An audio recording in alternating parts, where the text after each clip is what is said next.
यह जंगल कितना सुनसान सा है, पर यह दोपहर में भी कितना डरावना लग रहा है, मानो वर्षों से यहाँ कोई आया ही नहीं हो। तभी वहाँ एक लंबा चौड़ा अजीब सा दिखने वाला आदमी आ जाता है। भाई साहब, मैं एक मुसाफिर हूँ, मुझे यहाँ ठहरने की जगह मिल जाएगी क्या? हाँ हाँ, बिल्कुल मिल जाएगी। ये मेरी ही झोपड़ी है, तुम आज रात यही रुक सकते हो। अरे शुक्रिया भाई तुम्हारा। फिर वो आदमी महेश को देखकर अपने मन में सोचता है, वाह नया शिकार, वो भी इतनी आसानी से इंसानी खून पिए तो काफी दिन हो गए। आज तो इस इंसान का खून पीकर मजा ही आ जाएगा। अरे क्या हुआ भाई, क्या सोच रहे हो तुम? अरे अरे कुछ नहीं, तुम्हें देखकर ऐसा लगता है कि तुम काफी देर से चल रहे हो, इसलिए तुम बहुत थक चुके हो। इसीलिए तुम थोड़ी देर मेरी झोपड़ी में आराम करो, मैं तुम्हारे लिए कुछ खाने पीने का बंदोबस्त करता हूँ। यह आदमी तो बड़ा ही अजीब सा है, और यह इस जंगल में अकेला कैसे रहता है? जरूर दाल में कुछ ना कुछ काला है, मैं एक बार इसका पीछा करके देखता हूँ।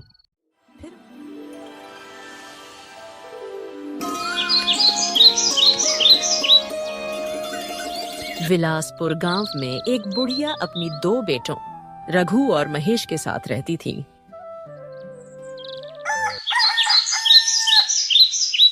महेश बेटा, मैं तुझे कितने दिन से कह रही हूँ, मेरी दवाइयाँ खत्म हो गई हैं। अरे माँ, आप तो ऐसे कह रही हो जैसे मैं दिन भर फालतू बैठा रहता हूँ। मैंने ऐसा नहीं कहा बेटा, दवाइयों के बिना मेरी तबीयत थोड़ी खराब रहती है। घर में केवल मैं ही नहीं हूँ, आपका छोटा बेटा रघु भी है, आप उससे क्यों नहीं कहती हो? बेटा महेश, तुम्हें तो पता ही है रघु के पास पैसे नहीं रहते। तो फिर माँ, आप उसे कोई काम धंधा करने को क्यों नहीं कहती? मैं तो उससे बोल बोल कर थक चुका हूँ। रघु तुम्हारा छोटा भाई है, उसके पास इतने पैसे नहीं है कि कोई काम धंधा कर सके। और तुम ये मत भूलो, तुम्हारे पिता के जाने से पहले सारा कारोबार तुम्हें ही सिखा कर गए हैं। वो इसीलिए कि मैं उनका कारोबार संभाल सकता था, और उन्होंने मुझे कारोबार सौंप कर कोई एहसान नहीं किया है। कारोबार चलाने में कितनी मुसीबत का सामना करना पड़ता है, आपको कुछ पता भी है क्या माँ? इतना बोलकर महेश वहाँ से चला गया। वह बूढ़ी माँ बेचारी बैठकर रोने लगी। तभी थोड़ी देर में महेश की पत्नी रिंकी वहाँ आ गई। माँ जी, आपकी आँखों से जरा जरा सी बातों में गंगा जमुना बहने लगती है। बहू, तुम तो जानती ही हो, बिना दवाई लिए मेरा शरीर चलता नहीं है, मेरी तबीयत ठीक नहीं रहती। मैं काफी दिनों से महेश को दवाई लाने को बोल रही हूँ। दवाइयाँ फ्री की नहीं आती माँ जी, पैसों की आती है। आपका छोटा बेटा भी तो है, आप उससे अपनी जरूरत का सामान क्यों नहीं मांगती? बेचारी बुढ़िया ने रिंकी की बात का कोई जवाब नहीं दिया। फिर ऐसे ही कुछ दिन बीत जाते हैं। एक दिन महेश अपने भाई रघु से झगड़ा कर रहा था, तभी वहाँ माँ आ जाती है। मेरी समझ में नहीं आता महेश, आखिर तुम्हें रघु से क्या समस्या है? तुम हर छोटी छोटी बात पर बेचारे रघु से झगड़ा करते रहते हो। हाँ हाँ माँ, तुम तो रघु का ही पक्ष लोगी, क्योंकि ये आपका लाडला बेटा जो है। ऐसी बात नहीं है बेटा, मैं जितना प्यार रघु से करती हूँ उतना ही प्यार मैं तुमसे भी करती हूँ। मेरी ये समझ नहीं आता कि तुम अपने भाई के साथ ऐसा क्यों कर रहे हो। झूठ मत बोलो माँ, सच तो ये है कि आप हमेशा से मुझसे ज्यादा प्यार रघु से ही करती आई हो। आप हमेशा रघु का पक्ष लेती हो, आप रघु की बड़ी से बड़ी गलती को ऐसे माफ कर देती हो जैसे उसने कोई गलती ही ना की हो, बल्कि कोई महान कार्य किया हो। अपने बड़े भाई और अपनी माँ की बहस को रघु काफी देर से सुन रहा था, तो वह महेश की ओर देखकर बोला, ऐसी बात नहीं है भैया, जब मैं कोई गलती करता हूँ तो माँ मुझे भी डांटती है, लेकिन मेरे यह समझ में नहीं आ रहा कि आखिर आपको मुझसे इतनी दिक्कत क्यों है। आखिर मैं आपका छोटा भाई हूँ और आपको माँ से इस तरह बात करने का कोई हक नहीं है। हाँ हाँ पता है, सारे हक तो माँ ने तुम्हें ही दे रखे हैं, कामना काज का, दुश्मन अनाज का। ऐसा नहीं है, कि भैया मैं कोई काम करना नहीं चाहता। मैं आपसे कब से भिखारी की तरह पैसे मांग रहा हूँ और आप मुझे बार बार टाल रहे हो। पैसे मेहनत से कमाए जाते हैं, अनपढ़ कहीं के। चुप रहो रघु। क्या मैंने तुम्हें यही सिखाया है कि तुम अपने बड़े भाई से ऐसे बात करो? नहीं नहीं माँ, मैं भैया से कोई बदतमीजी से बात नहीं कर रहा हूँ। मैं बस अपने अधिकारों की ही बात कर रहा हूँ। रघु की ऐसी बातें सुनकर महेश को गुस्सा आ जाता है। अरे तू कौन से अधिकारों की बात कर रहा है? थोड़े दिनों पहले तूने ही एक कागज पर अंगूठा लगाया था और उस कागज में साफ साफ लिखा था कि तू अपनी मर्जी से सारे जमीन मेरे नाम कर रहा है। भैया आपने वह मुझसे धोखे से लगवाया है। अरे रघु, जिसे तुम धोखा कहते हो उसे चालाकी कहते हैं। तभी बूढ़ी माँ महेश की ओर देखकर बोली, बेटा, मुझे तुझसे यह उम्मीद नहीं थी। तेरे पिता तुझ पर कितना भरोसा करते थे। तू बड़ा था, इसलिए तुझे सारा कारोबार समझाया और सिखाया। मैं कहना तो नहीं चाहता माँ, लेकिन अब मुझे बोलना ही पड़ेगा। अब मैं तुम्हारी और रघु की शक्ल अपने घर में 1 मिनट भी बर्दाश्त नहीं कर सकता। इसके पहले मैं आप दोनों को धक्के देकर बाहर निकालूं। तुम दोनों खुद अपने आप मेरे घर से बाहर चले जाओ। फिर रघु अपनी माँ को लेकर उस घर से बाहर निकल गया। वह गांव के पीछे की तरफ एक झोपड़े बनाकर रहने लगा। फिर ऐसे ही कुछ दिन बीत जाते हैं। माँ, अब तो रामू काका ने भी राशन देने से मना कर दिया है। वह पैसे मांग रहे हैं और मुझे कोई काम भी नहीं दे रहा। माँ, क्या करूं मैं? बेटा, अब एक ही रास्ता है।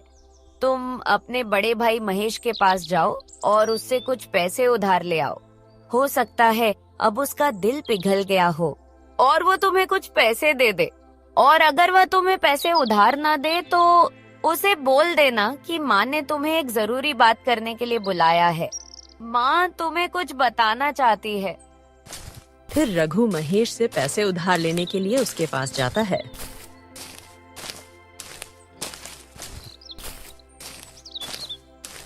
भैया, कल से घर में कुछ भी खाने को नहीं बना है और माँ की तबीयत बहुत खराब है।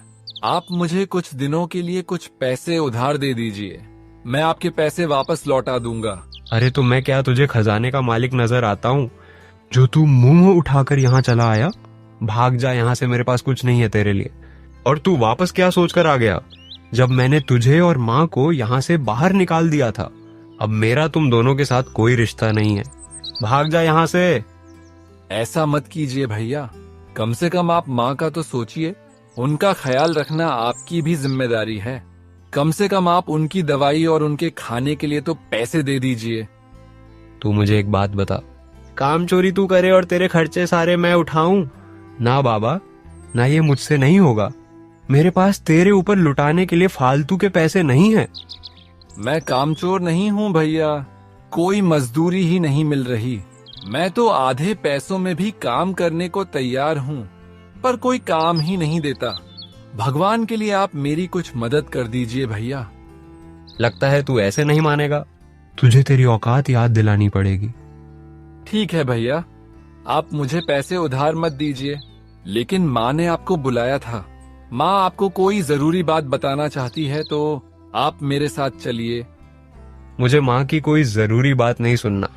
तू चुपचाप यहाँ से चला जा, वरना मैं तुझे धक्के देकर यहाँ से निकाल दूंगा। अपने बड़े भाई की ऐसी बात सुनकर रघु थोड़ा उदास हो जाता है और वहाँ से चला जाता है। अरे आपको रघु के साथ माँ के पास जाना चाहिए था। माँ पता नहीं कौन सी जरूरी बात बताना चाहती है। अरे ये सब इन दोनों का नाटक है। तुम क्या इन्हें जानती नहीं हो क्या? हो सकता है माँ जमीन जायदाद की कोई बात करना चाहती हो, इसीलिए आप जाइए। रिंकी के कहने पर महेश रघु के पीछे पीछे जाने लगता है। बेटा, हम भूखे रह लेंगे, गरीबी में गुजारा कर लेंगे। मैं बिन दवाई के भी रह लूंगी, लेकिन आज के बाद तुम महेश से बिल्कुल भी बात मत करना। मुझे उससे ऐसी उम्मीद नहीं थी। मैंने सोचा था कि अब तक उसे अपनी गलती का एहसास हो गया होगा, लेकिन अभी भी उसका घमंड चूर नहीं हुआ। आप तो रह लोगी माँ, पर मुझसे आपकी यह हालत देखी नहीं जाती। कितनी कोशिश करता हूँ कि कोई मजदूरी मिल जाए, पर मुझे कोई काम ही नहीं देता। माँ, रोज थक हार कर घर आ जाता हूँ, और जब मैं आपको ऐसी हालत में देखता हूँ तो मेरा दिल बहुत दुखता है माँ। जानती हूँ मैं, तू मेहनत करने से पीछे नहीं हटता। तेरा मन भी सच्चा है। उस महेश की तरह तेरे मन में लालच नहीं है। शायद तू वह कर सकता है जो आज तक कोई और नहीं कर पाया। क्या मतलब माँ? मैं क्या कर सकता हूँ? मुझे कुछ समझ नहीं आया मेरी बात। ध्यान से सुनो बेटा, दीवारों के भी कान होते हैं, इसलिए किसी को भी यह बात पता नहीं चलनी चाहिए, और महेश को तो अब बिल्कुल भी नहीं। यह सुन रघु भी चौंक गया। वही बाहर से खड़ा खड़ा सुन रहा महेश गुस्से में भर गया। अच्छा, मुझसे छुपा लो, मुझे लेकिन सब पता चल जाएगा। पर ऐसा भी क्या है जो मान मुझे नहीं बताना चाहती? खैर, सुनता हूं मैं इनकी बात ध्यान से। तेरे दादा खुद के जमाने में बहुत अमीर थे, इतना ज्यादा कि यह समझ लो कि सोने चांदी के सिक्कों की बोरियां भरी रहती थी। और फिर क्या हुआ, और एक दिन अचानक उनके साथ पता नहीं क्या हुआ कि उन्होंने अपना सारा धन एक खुफिया जगह पर छुपा दिया। ऐसा उन्होंने क्यों किया, यह आज तक कोई नहीं जान पाया। वह मरते मरते तेरे पिताजी को गुप्त धन के बारे में बता कर गए थे। फिर तेरे पिताजी भी अपना कारोबार बढ़ाने के लिए उस धन की तलाश में निकल पड़े। उसके बाद वो उस धन को ना तो ला पाए और ना ही खुद जिंदा वापस आ पाए। पर पिताजी मर कैसे गए, और अब वह धन कहाँ पर है? अपने गांव के पास जो रामपुर गांव है, उसी गांव के खतरनाक जंगल में एक गुफा के अंदर है। यह सुनकर रघु बहुत खुश हो जाता है। अरे तो माँ, आपने इतने सालों से यह बात हमसे छुपाकर क्यों रखी? आपने पहले क्यों नहीं बताया इस बारे में? क्योंकि मैं तुम्हारे पिताजी को उस धन की वजह से खो चुकी थी, और मैं तुम दोनों भाइयों को नहीं खोना चाहती थी। और उस धन को लाना इतना आसान नहीं है। आज तक जो भी उस धन की तलाश में गया है, या तो वो मरकर लौटा है या फिर लौटा ही नहीं। पर मुझे ऐसा लगता है कि तुम वो धन ला सकते हो। अगर ऐसा होता है तो हमें कभी भी उस घमंडी महेश के सामने हाथ नहीं फैलाने पड़ेंगे। और मैं इस धन के बारे में तुम दोनों को बताना चाहती थी, लेकिन महेश अपने घमंड की वजह से नहीं आया। कोई बात नहीं, ठीक है माँ, मैं यहाँ से 2 दिन बाद निकल जाऊंगा। उससे पहले मैं आपके खाने पीने का थोड़ा इंतजाम करूंगा। उसके बाद ही मैं यहाँ से जाऊंगा। बेटा हो तो तेरे जैसा, जो खुद से पहले मेरे बारे में सोचता है। और बाहर से यह सब सुनकर महेश हंस पड़ा। हाथ तो तुम्हें मेरे सामने फैलाना ही पड़ेगा, क्योंकि रघु तो 2 दिन बाद जाएगा। मैं रघु से पहले ही वो धन ले आऊंगा। उसके बाद तो तुम्हें मेरे सामने हाथ फैलाने ही पड़ेंगे, और मैं भी तुम्हें दान पुण्य समझकर दे दूंगा। तुम भी मुझे क्या याद रखोगे? लेकिन यह सारा का सारा धन मैं लेकर आऊंगा रघु से पहले। वह सारा धन मेरा होगा। फिर महेश वहां से अपने घर चला जाता है। घर पहुंचकर महेश सारी बात अपनी पत्नी रिंकी को बता देता है। देखिए जी, पता नहीं क्यों मन बहुत बेचैन सा हो रहा है। हमारे पास जितना धन है, मैं उतने में ही खुश हूँ। आज आप कहीं मत जाइए। अरे भाग्यवान, धन दौलत जितनी भी होती है उतनी कम होती है। आज तो मैं नहीं रुकूंगा। तू समझा ले अपने मन को। ठीक है, चल, अब मैं चलता हूँ। इतना बोलकर महेश वहां से चला जाता है। धन तो मुझे भी बहुत प्यारा है, लेकिन आज अचानक मेरे पता नहीं क्या हो रहा है। मुझे बहुत अजीब सा डर लग रहा है। हे भगवान, उनकी रक्षा करना। एक तरफ रघु जंगल से लकड़ियां काटकर गांव में बेच रहा था और अपनी माँ के लिए खाने पीने का बंदोबस्त कर रहा था, और उधर महेश गुप्त धन की तलाश में उस जंगल में पहुंच जाता है। यह जंगल कितना सुनसान सा है, पर यह दोपहर में भी कितना डरावना लग रहा है, मानो वर्षों से यहाँ कोई आया ही नहीं हो। फिर महेश आगे चलता रहता है और महेश को चलते चलते रात हो जाती है। मैं सुबह से इस जंगल में चलता ही जा रहा हूँ, पर इस जंगल से बाहर नहीं निकल पा रहा हूँ और अब तो बहुत थक भी गया हूँ। अरे वो क्या, वहां तो रोशनी नजर आ रही है। लगता है वहां कोई रुकने की जगह होगी। आज रात में वहीं रुक जाता हूँ। ऐसा कहकर महेश उस झोपड़ी के पास जाता है और झोपड़ी के अंदर देखने लगता है। तभी वहां एक लंबा चौड़ा अजीब सा दिखने वाला आदमी आ जाता है। भाई साहब, मैं एक मुसाफिर हूँ, मुझे यहाँ ठहरने की जगह मिल जाएगी क्या? हाँ हाँ, बिल्कुल मिल जाएगी। ये मेरी ही झोपड़ी है, तुम आज रात यही रुक सकते हो। अरे शुक्रिया भाई तुम्हारा। फिर वो आदमी महेश को देखकर अपने मन में सोचता है, वाह नया शिकार, वो भी इतनी आसानी से इंसानी खून पिए तो काफी दिन हो गए। आज तो इस इंसान का खून पीकर मजा ही आ जाएगा। अरे क्या हुआ भाई, क्या सोच रहे हो तुम? अरे अरे कुछ नहीं, तुम्हें देखकर ऐसा लगता है कि तुम काफी देर से चल रहे हो, इसलिए तुम बहुत थक चुके हो। इसीलिए तुम थोड़ी देर मेरी झोपड़ी में आराम करो, मैं तुम्हारे लिए कुछ खाने पीने का बंदोबस्त करता हूँ। ऐसा कहकर वो आदमी वहां से चला जाता है। यह आदमी तो बड़ा ही अजीब सा है, और यह इस जंगल में अकेला कैसे रहता है? जरूर दाल में कुछ ना कुछ काला है। मैं एक बार इसका पीछा करके देखता हूँ। फिर महेश उसका पीछा करने लगता है। तभी महेश ने जो देखा उसे देख महेश के होश उड़ जाते हैं। ये क्या, इसने तो इतना बड़ा जानवर पकड़ के उसका खून पी लिया। ये तो एक आदमखोर है। मुझे यहाँ से भागना होगा, वरना ये मेरा भी खून पी जाएगा। यह देख महेश डरकर वहां से सरपट भाग जाता है और देखते ही देखते वो जंगल पार कर लेता है और एक गुफा के सामने पहुंच जाता है। जंगल तो पार हो गया लगता है। ये वही गुफा है जिसके बारे में माँ ने बताया था। जरूर धन इसी गुफा में होगा, मुझे अंदर जाना चाहिए। फिर महेश गुफा में चला जाता है, लेकिन गुफा में जाते ही उसके सामने दो रास्ते आ जाते हैं। यहाँ तो दो रास्ते हैं, एक में पूरा अंधेरा है और एक रास्ते में उजाला आ रहा है। जरूर गुप्त धन उजाले वाले रास्ते में ही होगा। ऐसा सोचकर महेश उजाले वाले रास्ते में चला जाता है, लेकिन तभी वह एक कुएं में गिर जाता है। ये क्या हो गया, मैं तो इस कुएं में गिर गया। यहाँ तो मुझे कोई बचाने वाला भी नहीं है। हे भगवान, मेरी मदद करो। महेश लगातार चिल्लाता रहा। 2 दिन ऐसे ही बीत गए और सुरेश भूख प्यास के कारण तड़पने लगता है, पर उसे बचाने वहां कोई नहीं आया। अब तो उसकी हालत बहुत खराब होती जा रही थी और उधर रघु अपनी माँ के खाने पीने का बंदोबस्त करके अपने सफर के लिए निकल गया। चलते चलते वह उसी जंगल में पहुंच गया। मेरे एक बात समझ में नहीं आ रही। मुझे यहाँ सुबह से चलते चलते रात हो गई, लेकिन रास्ते में मुझे कोई भी नहीं मिला। अरे वह क्या, वहां से रोशनी आ रही है। जरूर वहां कोई ना कोई होगा। फिर रघु उस झोपड़ी के पास जाता है।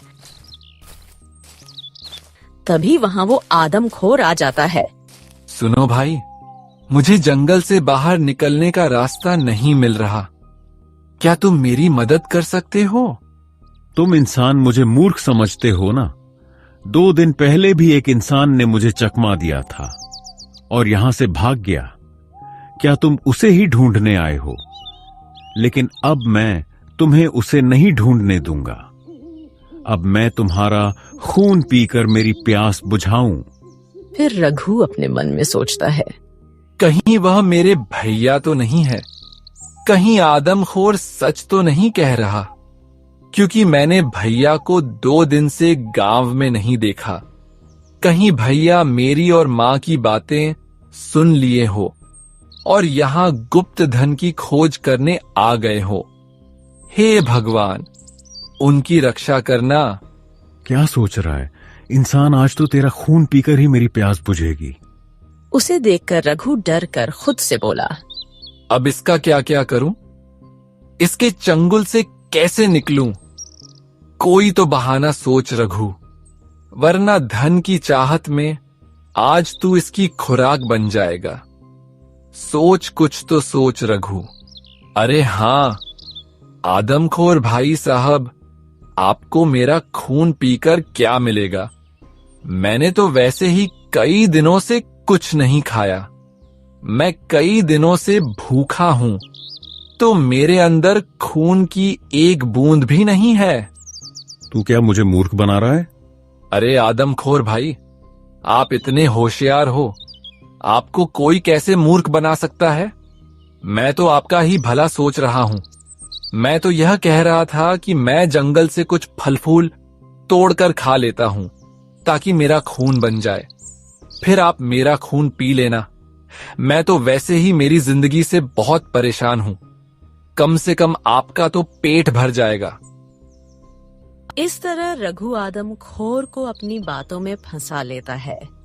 ठीक है, पर थोड़ा जल्दी आना, मुझे बहुत प्यास लग रही है। फिर रघु वहां से सरपट भाग लेता है। वो भी भागते भागते उस गुफा के सामने पहुंच जाता है। उस आदमखोर से तो बच गया। अब मुझे महेश भैया और गुप्त धन को ढूंढना है। लगता है यह वही गुफा है जिसके बारे में माँ ने बताया था। जरूर गुप्त धन इसी गुफा के अंदर होगा। फिर रघु उस गुफा में चला जाता है। दो रास्ते, एक से उजाला आ रहा है और एक में अंधेरा है। जीवन में हमेशा अंधकार के बाद ही उजाला आता है, तो मुझे इस अंधेरे वाले रास्ते पर जाना चाहिए। रघु उस अंधेरे रास्ते पर चला जाता है और थोड़ा आगे चलते ही उस रास्ते में उजाला हो जाता है और चलते चलते रघु एक बाबा के पास पहुंच जाता है। वहां एक बाबा ध्यान लगाए बैठे थे। बाबा आप कौन हैं? तभी बाबा अपनी आंखें खोलते हैं। तो तुम आ ही गए, मैं तुम्हारी ही प्रतीक्षा कर रहा था। क्या मतलब बाबा? मैं समझा नहीं। मैं तो यहाँ गुप्त धन की खोज करने आया हूँ। मैं सब जानता हूँ बेटा, वही धन जो तेरे दादाजी ने छुपाया था। लेकिन बाबा आपको कैसे पता कि मेरे दादाजी ने कोई गुप्त धन छुपाया था? काफी वर्षों पहले की बात है।